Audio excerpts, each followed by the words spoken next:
Salut à tous et bienvenue dans cette vidéo. Aujourd'hui nous avons le Ligoo Elite 2. Alors qu'est-ce que c'est que le Ligoo Elite 2? Eh ben c'est la nouvelle génération des téléphones de chez Ligoo qui utilise le processeur octo-cœur MT6592 de chez Mediatek.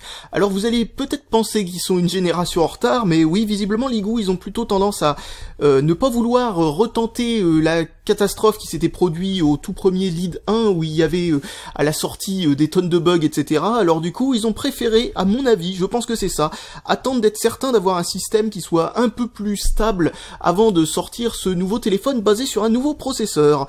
Et j'ai l'impression aussi qu'ils aiment bien aligner toute leur gamme sur pratiquement le même processeur, comme par exemple avant c'était que des MT6582, comme ça au moins ils ont un firmware à développer pour tous les téléphones. C'est pas une mauvaise idée en même temps, hein. Voilà. Alors qu'est-ce qu'on peut dire sur Ligoo? Parce que j'ai un petit quelque chose à dire avant d'ouvrir cette boîte. C'est, vous savez, les Ligoo et les Doogie sont fabriqués visiblement dans la même usine. Malgré tout, il y a un truc qui diffère énormément entre Doogie et Ligoo, c'est que déjà, Ligoo, j'ai l'impression, ils prennent un petit peu plus leur travail à cœur quand il s'agit de la partie software et surtout de ce qui est le service après-vente, surtout sur les téléphones qui sont assez chers, où ça devient, on va dire, voilà quoi, que c'est rentable de renvoyer en Chine le truc pour se le faire échanger si on a un problème.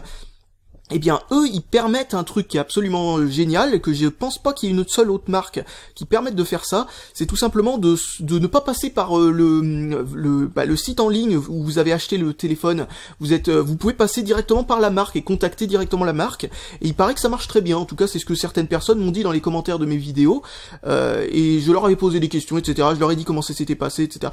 Et visiblement, voilà un bon point de cette marque. Sinon, il y a aussi quelques mauvais points, et on va voir d'ailleurs s'ils se sont amusés à corriger certains reproches que j'avais à faire en matière notamment de software, mais surtout en matière de hardware par rapport aux précédents téléphones de chez Ligoo, c'est-à-dire notamment le Lead 1 et le Lead 2, qui avaient par exemple des petits problèmes de, comment on pourrait appeler ça, de souplesse tout simplement.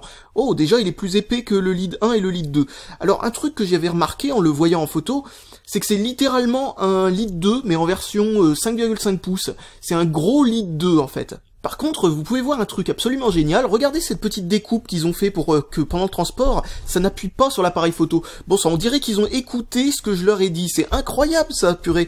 Je m'attendais pas à ce qu'une entreprise prenne en compte les considérations que j'avais mis en... Notamment, par exemple, vous savez, sur le Lead 2, il y avait une grosse faiblesse en matière de fabrication.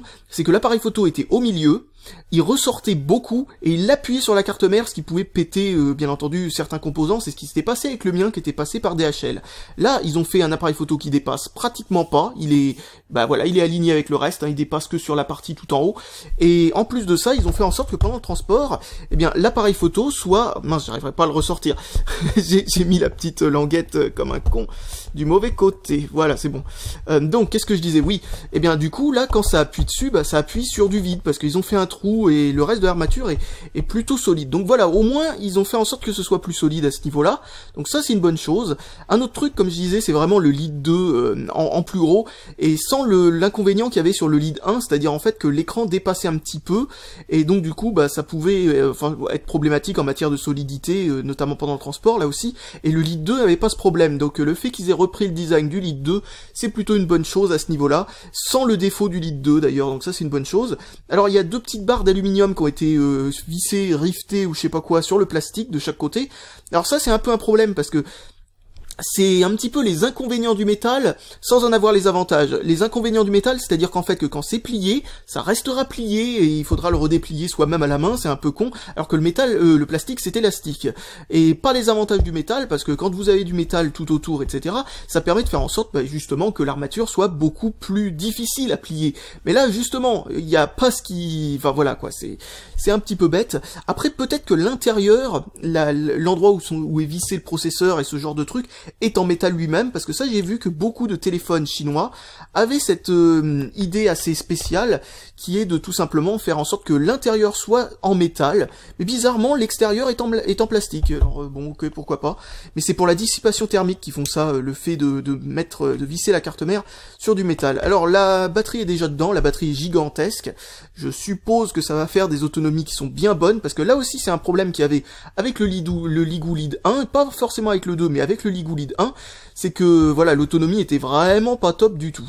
Là, j'ai enlevé mon scotch maintenant. Regardons ce qu'il y a en matière de protège-écran. Alors visiblement, il y a un vrai protège-écran. À moins que... Ah oui, c'est vrai, voilà, c'est bon. Il y a un vrai protège-écran, mais il voulait venir avec le reste. C'est un peu con. Voilà, je crois que j'ai réussi à enlever seulement le truc qui protège le protège-écran. Voilà, protège-écran. Ah, la batterie tient pas quand on met pas le couvercle arrière. Elle a tendance à glisser. Bon bah, voilà, je vais le remettre. Bon, on va regarder les accessoires parce que c'est ça qui va nous intéresser un petit peu avant. Oh, encore une fois, une façon d'architecturer tous ces accessoires qui est vraiment pas mal. Déjà, ça bouge pas. Vous avez le kit main libre qui se trouve là, a priori, oui, voilà. Le kit main libre, un kit main libre qui a l'air pas mal, tiens. Alors, ouais, les câbles sont un petit peu plus épais que d'habitude, pas de grand chose. Et ouais, pas mal, le kit main libre en tout cas. Enfin, il a pas l'air mal. Celui-là qu'il y avait avec le Ligoo Lead 1 et le Ligoo Lead 2 était vraiment correct, plus que correct même. Alors, ils sont partis sur un câble plus traditionnel, le genre de câble qu'on peut pas inverser sans le vouloir, c'est-à-dire une vraie prise USB d'un côté. Bon bah voilà, pourquoi pas, hein, pourquoi pas. Alors ça bouge pas pendant le transport, ça c'est une bonne chose. Donc ça peut pas taper derrière le téléphone, surtout que tout ce qu'ils ont mis derrière le téléphone sont visiblement... Alors il y a cette chose-là qui sert... astucieux, nous avons la notice qui est à l'intérieur de ce truc-là, qui sert aussi de truc pour éponger les chocs derrière le téléphone, parce que c'est tout mou et tout ça. D'ailleurs, en appuyant dessus, je viens de faire prout-prout, je sais pas trop si ça s'est entendu dans le téléphone, mais voilà, enfin dans le, je veux dire, dans la caméra, dans le micro. Alors, nous avons un petit quelque chose de garantie, ok. Nous avons un petit quelque chose qui nous explique quoi? Alors oui, c'est un petit guide pour expliquer comment fonctionne le téléphone. Tiens, avec une partie en français, pourquoi pas, c'est génial. Donc, hop. On va essayer de refermer ça, tac, et on referme ce petit étui sympathique, en tout cas d'avoir fait ça, pouf. Voilà, et ici, il y a quelque chose ou quoi? Parce que je vois un truc, mais j'arrive pas à voir ce que c'est. Ah, tiens. Qu'est-ce que c'est que ça? Waouh. Attendez. Ah, je sais ce que c'est. Oh là là. Bah, décidément, ils en font des trucs, regardez. C'est bourré de petits... voilà, de trucs de taille différente pour le kit main libre. J'aime pas tellement les intra-auriculaires, mais au moins on voit que eux... Ils mettent un intra-auriculaire qui est tout à fait convenable, et ils mettent même tous les accessoires qu'il faut pour rendre ça le plus pratique possible. Enfin, si c'est le même... Ah mince, il m'en reste ici. Putain, je savais pas qu'il y en avait autant. Qu'est-ce que je disais? Oui, si le kit main libre est le même ou supérieur à celui-là qui était avec le Ligoo Lead 1, c'était le seul kit main libre correct que j'ai eu avec un téléphone chinois, donc qui était fourni avec. Donc c'est dire à quel point c'est rare, et s'ils ont réussi à garder ce niveau de qualité, c'est tout à fait convenable. Et comme avec ce morceau-là, vous avez aussi un câble OTG qui est fourni avec, hein, comme vous l'avez sûrement remarqué, mais je ne l'ai pas encore pointé. Et donc, qu'est-ce que je disais sinon? Oui, le petit boîtier aussi des petits trucs du kit main libre sont là aussi, rehaussent le truc. Enfin, c'est excellent la façon qu'ils ont fait l'emballage. Vraiment pas mal du tout. Bon, ça va peut-être paraître un peu redondant, mais c'est quand même la deuxième fois maintenant que je félicite Ligoo pour leur emballage. Le premier était pas forcément génial par rapport au choc et ce genre de truc, l'emballage qu'ils avaient avant hein, sur le Lead 1 ou ce genre de truc. Il était tout simplement conventionnel, quoi. C'était un emballage classique. Mais la façon que c'était architecturé à l'intérieur de la boîte, etc., était très professionnelle. Là, vraiment encore mieux qu'avant. Je m'attendais pas à ce qu'ils puissent faire ça. Enfin... Si, c'était possible de faire mieux qu'avant, mais je m'attendais pas à ce qu'il fasse l'effort de le faire. Donc voilà le téléphone allumé, donc hop, la barre de notification en blanc, oh là, ça ressemble beaucoup à, non pas MIUI, hein, non, il y en a beaucoup qui pensent que c'est ça, non, ça ressemble à une autre, comment dire, modification populaire qu'il y a en Chine, et j'arrive pas à me rappeler le nom que ça porte, attendez 2 secondes. Voilà à quoi ça ressemble à Lewa OS, je sais pas comment ça se prononce, Liwa, je sais pas, aucune idée. Donc bref, j'ai mis mon Wi-Fi du coup dessus, encore une fois ça a l'air très fluide, mais en même temps pour le processeur, bon, faudrait vraiment faire une surcouche bien pourrie pour faire en sorte que ce soit pas fluide, parce que bon, voilà, hein, le 6592 de Mediatek est pas mal du tout, même si c'est la version M du 6592, hein, il me semble, hein, c'est-à-dire la version à 1.4 GHz, je suis pratiquement sûr que c'est ça. Est-ce que c'est marqué d'ailleurs? Non, ça a pas l'air d'être marqué ici. Regardons si nous avons une mise à jour OTA, parce que comme d'habitude chez Ligoo, ils ont l'habitude, tout simplement de proposer des mises à jour OTA, mais visiblement pas encore, pas pour le moment. Alors pour les spécifications techniques, pour être certain maintenant, nous sommes vraiment en présence d'un 6592M de chez Mediatek. Nous avons 16 Go de ROM et 2 Go de RAM. Regardons d'ailleurs, tiens, ils ont traduit cette chose-là, c'est bien. Qu'est-ce que je disais? Oui, donc regardons comment sont agencés l'espace en ROM, et visiblement l'intégralité est disponible du coup pour l'installation des programmes et le stockage des fichiers en même temps dans une seule et même partition, ce qui est une très bonne chose. Je vais baisser la luminosité parce que a priori ça gêne pour la caméra. D'ailleurs, pour continuer sur l'écran, c'est un 720p 5,5 pouces, visiblement de chez JDI, parce que excellente qualité, on voit pas un seul pixel, malgré que la densité de pixels ne soit pas au niveau donc de 300 ppi ou ce genre de choses, donc vraiment pas mal. Bon voilà, c'est vraiment un écran de qualité du coup. Nous avons le Play Store installé bien entendu directement, pratiquement rien de préinstallé comme saloperie, mais il y en a quand même quelques trucs, hein. Comme vous le voyez d'ailleurs, comme d'habitude avec Ligoo, nous avons aucune séparation entre donc les programmes tels qu'ils sont présentés là-dessus et ensuite un deuxième panel de programmes. Personnellement j'aime bien. Pour vous faire une idée, en fait, c'est un petit peu comme si c'était comme sur un iPhone, en fin de compte, c'est-à-dire tout est sur le bureau et vous pouvez pas les cacher quelque part. Vous pouvez bien entendu désactiver des programmes que vous aimez pas ou ce genre de trucs. Alors donc voilà, et sauf que en plus de ce qu'il y a sur iOS, bien entendu, il y a les widgets d'Android et il y a aussi ces espèces de trucs qu'ils ont rajoutés depuis le Ligoo Lead 1. Bon, ceux qui ont un Ligoo Lead 1 à jour ont sûrement la même chose que là, hein, bien entendu. Et donc, bah voilà, ça a l'air d'être vraiment pas mal du tout. Maintenant, il n'y a plus qu'à voir si en matière de software, bah il n'y a pas de bug tout simplement, hein. Voir ce qui se passe aussi en matière de traduction, voir ce qu'ils ont pu ajouter, ce qu'ils ont pu enlever, enfin les modifications qu'ils ont pu faire qui me seraient passées inaperçues jusque-là. En tout cas, pour l'instant, bon voilà, on n'a pas grand-chose de spécial à dire là-dessus. Dans applications, comme vous le voyez, vous avez quelques petites applications qui sont installées avec le téléphone, qui sont pas des trucs standards d'Android, mais vous pouvez les désinstaller sans aucun problème, notamment un truc qui s'appelle Ligoo Market, je sais pas ce que c'est, il va falloir que je regarde ça avec curiosité. Là-dedans, nous avons bien entendu les programmes d'Android classiques, mais s'il y a un truc qui est installé, tiens, Google Launcher, amusant ça. Donc visiblement, là-dedans, eh bien, nous avons le launcher de Ligoo, et vous avez même pas besoin de passer par le Google Play Store pour installer le Google Launcher. Si vous aimez pas ça, vous avez juste à aller, si j'ai bien compris, dans Paramètres système, puis dans Accueil, choisir Google Launcher ici, hop, bon, a priori c'est bon, j'ai plus qu'à faire Home, et là normalement, voilà, j'ai le launcher d'Android Stock. Classe, bien vu, non mais vraiment, non, là, franchement, chapeau. Faut voir si le reste, bien entendu, suit, mais là, franchement, chapeau, quoi. Et là, hop, on revient au truc habituel. Vraiment bien. Et si, franchement, vous voulez pas, comme je disais, d'un programme qui est préinstallé par défaut et qui n'est pas désinstallable, comme le Google Launcher, on va dire, parce qu'a priori, c'est le seul truc, et ça marche avec n'importe quel Android, hein, ce que je vais vous dire, hein, c'est pas que pour ça. Donc, un truc qui serait installé par défaut, qu'on n'a pas forcément envie de garder. Bon, on va dire qu'on est quelqu'un qui se sert jamais de Gmail, par exemple. Il vous suffit de cliquer dessus et de le désactiver, comme ça fait exactement comme si c'était désinstallé. Et comme vous voyez, ça arrive dans la case désactiver, ça n'apparaît plus, vous voyez qu'il manque maintenant Gmail dans ce bureau, voilà, ça n'apparaît plus dedans, ça n'est plus du tout exécuté en arrière-plan, etc. C'est comme si c'était désinstallé, ça c'est un ajout qu'il y a depuis très longtemps dans Android, depuis Android 4.0 pour être parfaitement précis sur le sujet, et ce truc-là, bizarrement, passe inaperçu de la part de pas mal de personnes, et comme je disais, ça revient au même que de le désinstaller, hein, il y a aucune différence, ça prend, enfin voilà. Alors, je sais pas comment fonctionne ce truc, bon, il y a absolument aucune musique dedans, mais j'ai l'impression qu'il faut faire ça pour... ben voilà, c'est marrant qu'ils ont fait ça, et en plus on clique dessus, ça nous mène à l'application pour bah, tout simplement jouer un morceau, quoi, l'application musique d'Android d'origine. Là nous avons les trucs de customisation, etc. du launcher qu'ils ont donné avec. Créer une chemise, par contre, je sais pas ce que ça veut dire. Ah, une chemise, c'est un dossier. Ah, ça me fait marrer aussi de la façon que ça vient de me déplacer tout ça. Voilà, alors que je vois pas tellement la raison pour laquelle ça s'est déplacé. Ensuite, voilà, nous pouvons déplacer les widgets, ce genre de truc.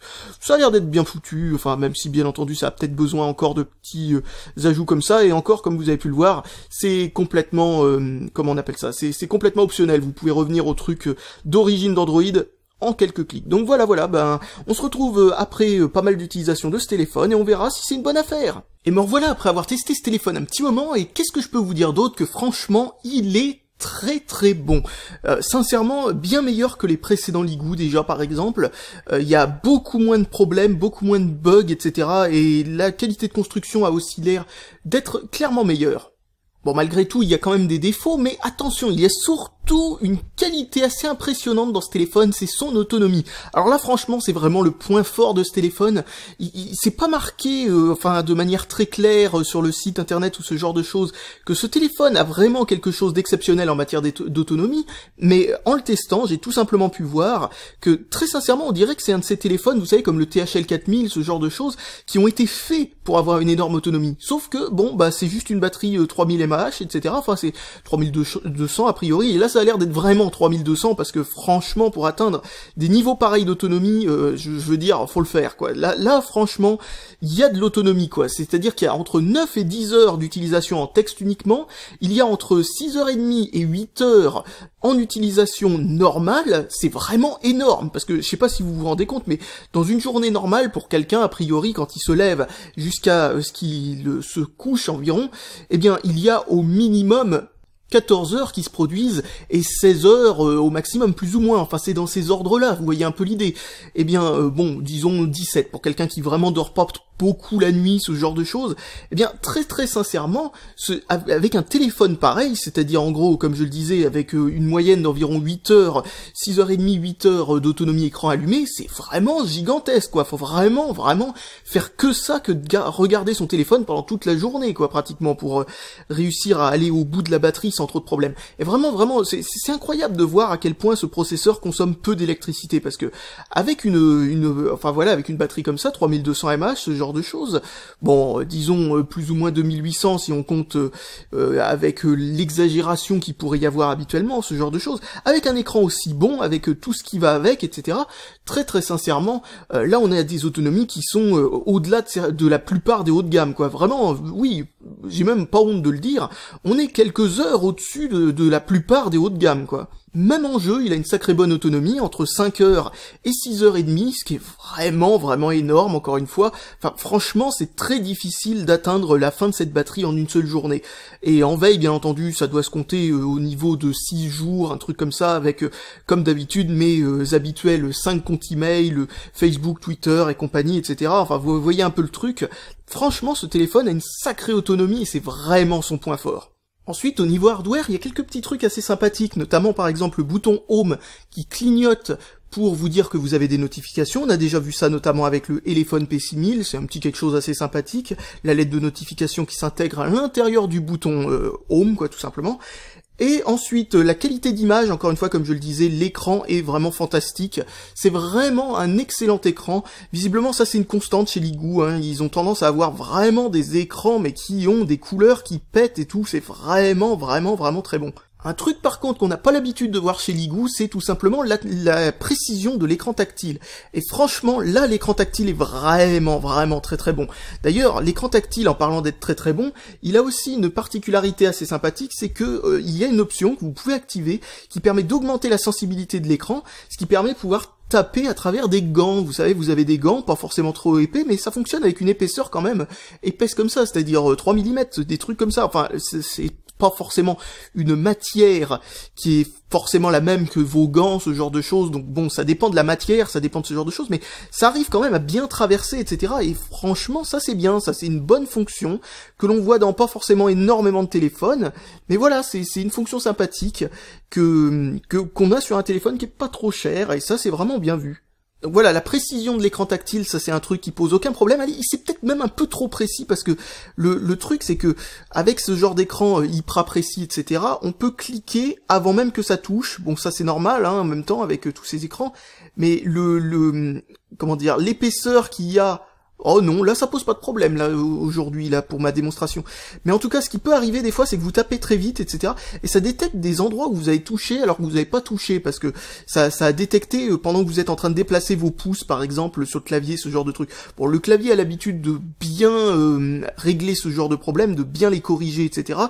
Si vous utilisez SwiftKey, ce genre de choses, c'est pas du tout un problème. Et c'est franchement mieux que l'écran tactile qu'il y avait notamment sur le Ligou Lead 1, qui était lui limite pas terrible, quoi. Bon, il était pas mauvais non plus, mais quand on tape très vite, c'était clairement le genre d'écran tactile qui montre ses limites. Ensuite, pour ce qui est de l'appareil photo, alors l'appareil photo de devant est pas forcément ce qui se fait de mieux, il est un peu flou, etc. La qualité est pas géniale, mais bon, c'est suffisant pour l'utilisation qu'on fait d'un appareil photo frontal, hein, c'est-à-dire Skype, ce genre de choses, etc. Bon, les selfies, hein, on va pas parler de ça, hein, personnellement, c'est pas le genre de truc qui m'intéresse, et si vous voulez vraiment faire un bon selfie, à la limite, utilisez la caméra de derrière, parce que la caméra de derrière est plutôt pas mal du tout, hein. Franchement, on peut prendre des photos dans le noir complet en plus avec cet appareil photo, et ça fonctionne plutôt bien. La compensation logicielle arrive à faire en sorte que, sans flash dans le noir complet, enfin pas totalement complet bien entendu, mais enfin dans un noir assez profond, quoi, disons, eh bien on arrive à voir les détails, ce genre de choses. C'est assez rare avec ce genre d'appareil photo. Mais surtout, un autre truc, c'est que par contre, le flash est très moyen. C'est vraiment pas les meilleurs flashs qu'on a pu voir sur ce genre d'appareil photo. Mais par contre, comme je vous l'ai dit, vu que l'appareil photo lui-même est plutôt bon, eh ben ça a plutôt tendance à compenser, etc. Donc bon, bref, c'est pas si grave, mais voilà, le flash aurait pu être mieux, quoi. Ensuite, dans les points qui sont un peu en demi-teinte, vous avez la souplesse de l'écran. Vous voyez que l'écran, si j'appuie dessus, je sais pas si on arrivera à bien le voir, ouais voilà, là on le voit un petit peu, eh bien l'écran est un petit peu souple. Bon, c'est pas non plus gravissime, c'est pas, par exemple, je sais pas si vous arrivez à le voir là, cette déformation, parce que là j'ai trouvé un point, ouais vous arrivez à la voir, là j'ai trouvé un point qui était particulièrement, disons, adapté pour la démonstration, mais enfin bon, bref, par rapport au League Lead 1, l'écran est vraiment beaucoup plus rigide, même par rapport au League Lead 2, mais malgré tout, on n'est pas au niveau des écrans les plus rigides que j'ai pu voir. Bon, a priori, voilà quoi, la rigidité de l'écran, c'est une bonne chose quand même que ce soit plus rigide, mais c'est pas parce que vous avez un écran rigide qu'il faut que vous vous dites « Tiens, oh, génial, auto-tamponneuse avec mon téléphone ». Non, franchement, ce genre de téléphone a tendance à être fragile, hein, c'est juste la taille de la vitre, hein, qui fait ça, hein. Quand vous avez une vitre qui fait, je suppose que c'est plus ou moins 6 pouces, si on prend l'écran plus les rebords, peut-être même un peu plus que ça, c'est un petit peu normal que ça risque d'être assez fragile, mais ça devrait normalement être moins fragile que le League Lead 1, en tout cas, je le pense fortement. Alors pour ce qui est du software, maintenant, eh bien vous avez vu que vous avez une surcouche qui est assez sympathique, assez marrante, etc. Bon, vous avez comme ça quelques modifications qui ont été faites, bon pourquoi pas à la limite, mais ça pose quelques problèmes. Il y a quelques tout petits bugs. Notamment dans pas mal de programmes, vous avez des écritures blanches sur fond blanc, ce genre de truc. Bon, les programmes qui ont ça ne sont pas non plus très nombreux, mais si vous regardez ça, là par exemple, vous avez du noir sur fond plus ou moins gris, clair. Bon, ça arrive à se voir parce que l'écran est vraiment très bon et a un très bon contraste.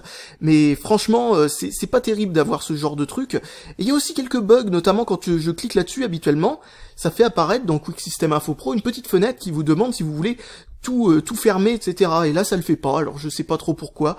Enfin, en tout cas, il y a quelques petits trucs bizarres comme ça avec ce téléphone en termes de petits légers bugs, ce genre de choses, des trucs un petit peu difficiles à lire, ce genre de trucs. C'est un peu dommage. D'ailleurs, en continuant sur les petits bugs, vous avez le launcher aussi qui contient quelques bugs. Regardez, vous avez YouTube en 2 fois ici. Alors, je sais pas trop comment ça s'est fait, mais c'est impossible de virer ça. Il va falloir cacher le deuxième YouTube dans un dossier quelque part, par exemple, ce genre de truc. C'est un petit peu bête, voilà. Bon, après, on n'est pas obligé d'utiliser le launcher qui est donné avec. Et même d'ailleurs, comme je l'ai montré dans la première partie de la vidéo, ils en fournissent 2. Donc bon, a priori, c'est pas un problème. Mais quand même, c'est bête d'avoir des petits bugs comme ça. Et le bug le plus relou, je pense franchement que c'est que quand vous avez par exemple une page internet intégrée dans un programme, c'est-à-dire par exemple, vous avez des programmes qui peuvent intégrer une page internet comme des jeux par exemple, qui vous mettent un login Facebook pour pouvoir taper vos identifiants, etc. et récupérer votre sauvegarde par exemple. Eh bien, ce genre de choses, eh bien, le clavier n'apparaît pas. On sait pas pourquoi, c'est assez spécial. J'ai pas de truc comme ça qui traînerait pour pouvoir vous démontrer ça, parce que voilà, bon, c'est vraiment des trucs assez épisodiques, on voit pas ça souvent. Mais en gros, vous avez une petite fenêtre internet qui s'affiche comme ça par-dessus l'application. Vous cliquez sur un champ que vous devez remplir. Et il se passe rien. Alors ce qu'il va falloir faire, c'est le taper dans un autre programme et faire un copier-coller. C'est vraiment dégueulasse ce genre de bug. Et franchement, voilà, c'est le genre de truc auquel on aurait pu se dispenser. Et voilà, c'est bon. Après quand même, on est loin des bugs qu'il y avait au début du League Lead 1 qui était rempli de bugs, des jeux qui plantaient dans tous les sens, ce genre de truc. Non, là visiblement c'est quand même beaucoup mieux testé. Mais voilà, il y a quand même quelques petits bugs qui sont un petit peu gênants. Et le dernier petit truc un peu problématique du côté logiciel dans ce téléphone, c'est, vous voyez, vous avez par exemple le Ligoo Market, là, qui est juste le caca store, quoi. Hein. Ce truc-là, il contient que de la merde, et il vous demande à chaque instant d'installer les nouvelles versions des programmes qui sont déjà à jour chez vous, pour vous installer peut-être une version remplie de virus, j'en sais rien. Enfin, ça c'est vraiment dégueulasse d'avoir fait ça. Heureusement, pour le désinstaller, c'est très simple, hein. Vous voyez, hop, oui, voilà, c'est bon. On le désinstalle, et c'est bon, on n'en entend plus parler. Bon. Tant mieux, tant mieux. Il y a quelques autres petits programmes un petit peu pourris qui sont fournis avec, notamment la lampe torche et ce truc-là, voilà, une horloge tout simplement. Bon, c'est pas terrible. Eh bien, ce que vous pouvez faire, c'est les désactiver parce que ces conneries, ils utilisent de la place en mémoire vive en arrière-plan. C'est pas pourquoi. Ils tournent en permanence en arrière-plan, surtout la lampe torche. Alors ça, franchement, la lampe torche, c'est un truc qui est disponible directement sur le Google Play Store, hein, cette lampe torche-là, hein, ils l'ont pas inventée, hein, et elle est remplie de pubs, cette merde. Et ça franchement, c'est ridicule. Pourquoi pas avoir mis une lampe torche générique ou je sais pas quoi. Donc voilà, en gros, vous faites ça, et regardez le nombre de MO que c'était en train de stocker en arrière-plan. 13 MO pour une lampe torche, quoi, bordel de merde, c'est ridicule, et vous avez encore quelques petits programmes comme ça qui sont installés par défaut, supprimez-les, c'est de la grosse bouse. Bon, Xander, je sais pas trop ce que c'est, et vous avez ce petit truc qui est pas forcément de la grosse bouse, là par contre, c'est juste un truc pour, hop, il faut cliquer sur Start d'abord, vous le mettez sur le capteur d'empreinte digitale, ici, là, et, qu'est-ce que je raconte, c'est pas un capteur d'empreinte digitale, vous le mettez sur cette espèce de truc, c'est-à-dire en gros le capteur de lumière, et ça vous donne le nombre de battements par seconde que vous avez en ce moment même. Bon, vous pouvez voir que faire une vidéo, c'est quelque chose d'assez éprouvant, hein, surtout quand on parle aussi vite que moi. Donc voilà, là je fais un marathon, mais sinon ce que je voulais dire c'est tout simplement, voilà, bon ça c'est pas une application trop pourrie qui est fournie avec, mais vous pouvez quand même la désinstaller si vous en avez pas besoin. C'est bien, au moins chez Ligoo, ils vous imposent rien de spécial, à part cette lampe torche à la con, je sais pas pourquoi, mais sinon vous pouvez quand même la désactiver, heureusement, on est sur Android 4.0 et plus, on peut désactiver les trucs sans aucun problème. Et voilà, c'est tout pour les défauts et les qualités de ce téléphone, et comme vous le voyez, a priori, à part un petit bug vraiment, un petit peu gênant, mais qui pourra très certainement être corrigé via une mise à jour, ou si quelqu'un a envie de faire une version d'Android stock pour ce téléphone, ce qui est tout à fait possible, hein, à mon avis, ça doit pas être bien difficile à faire, et donc voilà, bon, c'est pas des gros problèmes, quoi. Mais voilà, bon, après, il y a des énormes trucs géniaux, comme par exemple, comme je le disais, l'autonomie. Alors là, franchement, l'autonomie, comme je le disais, franchement, c'est énorme. C'est incroyable. Franchement, j'avais rarement vu un téléphone avec une autonomie pareille. Donc maintenant, ce que je peux dire aussi, c'est à propos de la fluidité. Alors la fluidité est plutôt bonne, même si, bon, si c'était un écran Q minuscule HD, bon, ça aurait pas été bien pour 5,5 pouces. Vaut mieux avoir du 720p pour 5,5 pouces. Mais si ça avait été du Q minuscule HD, c'est-à-dire du 540p, la fluidité aurait été parfaite avec ce processeur. Malheureusement, le truc, c'est que là, c'est du 720p, et le 720p bénéficierait d'avoir un vrai 6592, et non pas le 6592M, qui est bridé à 1,4 GHz. Après, c'est un mal pour un bien, comme on dit, c'est-à-dire qu'en fin de compte, c'est un peu ça aussi qui fait que l'autonomie est si bonne. Après, pour les jeux, ou pour ce genre de choses, c'est pas dramatique, hein, ça, vraiment, les performances sont très bonnes, et même le fait que ce soit du 720p pose aucun problème, quoi, franchement. Hop, j'ai un peu baissé le son, parce que, tiens, ça c'est un truc que j'ai oublié de vous dire, mais le haut-parleur est vraiment bon dans ce téléphone, par exemple. Et il monte vraiment très haut, hein, franchement. Et il est de bonne qualité, même enfin, quand il est haut, quoi, tout simplement. Et ça, franchement, c'est un truc, d'ailleurs, qu'on pouvait reprocher au précédent Ligoo, notamment au Ligoo Lead 1. Le haut-parleur faisait un peu n'importe quoi, et en appel, la qualité de son était pas forcément géniale sur la première génération de Ligoo Lead 1, ça s'est amélioré par la suite. Mais voilà, celui-là au moins il part sur, il part directement avec tous ces trucs de côté, quoi. Aucun problème à reprocher sur ce point-là. Et donc, ce qu'on va voir, c'est qu'on va tout simplement essayer ce jeu qui s'appelle Galaxy Zero, que je trouve un petit peu bizarre comme nom, parce que le zéro de la galaxie, c'est pas terrible comme... Bon, enfin bon, bref. Par contre, c'est un très bon shoot 'em up que je vous conseille, qui est gratuit, c'est ce genre de jeu gratuit, vous savez, où il faut payer juste pour les bonus, etc. Mais sinon, si vous voulez avancer à votre rythme, vous pouvez faire ça sans aucun problème. Enfin voilà, c'est vraiment un petit jeu que j'aime beaucoup parce que, très sincèrement, alors il commence très facile pour les gens qui sont pas, comment dire, qui sont pas très doués dans ce genre de jeu, quoi, tout simplement. Il y a très peu de boulettes à l'écran, ce genre de choses. Et on peut upgrader, bien entendu, son vaisseau, ce genre de choses. Vous avez des power-up en route, ce genre de trucs. Enfin, c'est vraiment, il y a un mode histoire et un mode infini. Là, je suis en train de faire le mode infini pour juste vous montrer la progression de la difficulté avec le temps, etc. Et franchement, c'est un jeu qui commence assez facile et qui finit en manic shooter. Je sais pas si vous voyez ce que c'est-à-dire des jeux comme Dodonpachi, ce genre de trucs, qui sont vraiment des jeux très sympathiques, quoi. C'est vraiment un très bon petit jeu. Je m'attendais pas à trouver un truc de ce genre pour rien, quoi, pour 0 €, quoi, gratuitement. Donc c'est vraiment un jeu sympa, quoi. Et bon, alors la maniabilité au tactile, ça déjà ça fonctionne bien que si vous avez un écran qui est un minimum, comment on peut appeler ça, enfin précis, quoi, tout simplement. Et avec le Ligoo Elite 2, ça pose absolument aucun problème. Avec le Ligoo Elite 1, je pense que ça aurait été un petit peu problématique tout de même. Sinon, la maniabilité au tactile, du moment que vous avez un bon écran tactile en tout cas, est vraiment ce qui fait le point fort de jeu, parce que ce genre de jeu, quand vous jouez à, comment dire, avec un joystick, avec ce genre de truc, c'est du positionnement relatif. Et alors que là, franchement, c'est vraiment bien pour faire des zigzags autour des boulettes, ce genre de truc, enfin pour avoir une pleine maîtrise, on va dire, de son vaisseau, ce genre de truc. C'est vraiment bien vu d'y jouer pour une fois au tactile. Enfin, c'est le genre de jeu qui, à mon avis, s'y adapte vraiment bien, quoi. Il y a certains types de jeux, comme le jeu de plateforme, c'est pas forcément toujours... je me suis décalé, là. Habituellement, je mets le pouce juste en dessous de la hitbox. Enfin, le pouce. Je mets le doigt, parce que là, c'est l'index, en l'occurrence. En dessous de la hitbox.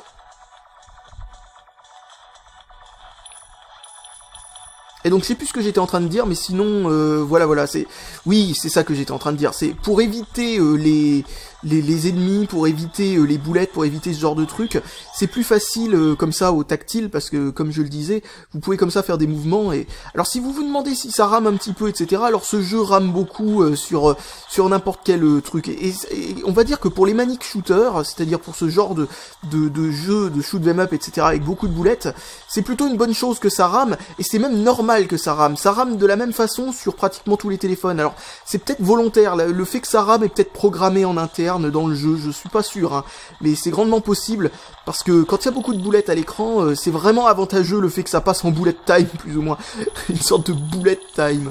Assez étonnant comme idée. Mais enfin bon, pourquoi pas.